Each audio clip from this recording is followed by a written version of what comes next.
معشر الجن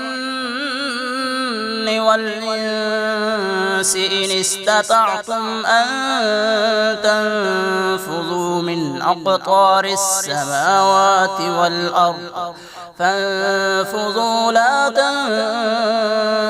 تنفذون إلا بسلطان فبأي آلاء ربكما تكذبان يرسل عليكما شواظ من نار ونحاس فلا تنتصران فبأي آلاء ربكما تكذبان فإذا انشقت السماء فكانت وردة كالدهان فبأي آلاء ربكما تكذبان فيومئذ لا يسأل عن ذنبه إنس ولا جان فبأي آلاء ربكما تكذبان يعرف المجرمون بسيماهم فيؤخذ بالنواسي والأقدام فبأي آلاء ربكما تكذبان هذه جهنم التي يكذب بها المجرمون يطوفون بينها وبين حميم آن فبأي آلاء ربكما تكذبان ولمن خاف مقام ربه جنتان فبأي آلاء ربكما تكذبان ذواتا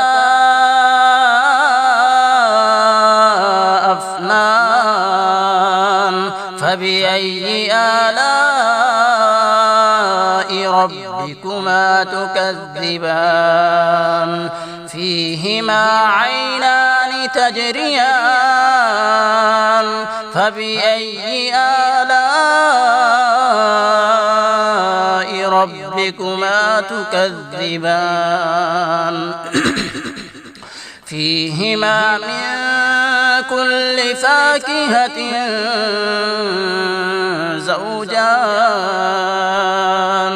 فبأي آلاء ربكما تكذبان متكئين على فرش بطائنها من استبرق وجنى الجنتين دان فبأي آلاء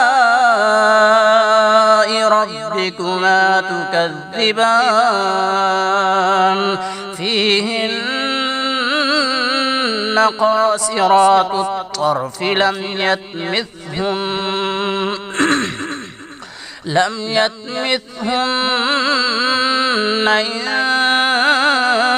إنس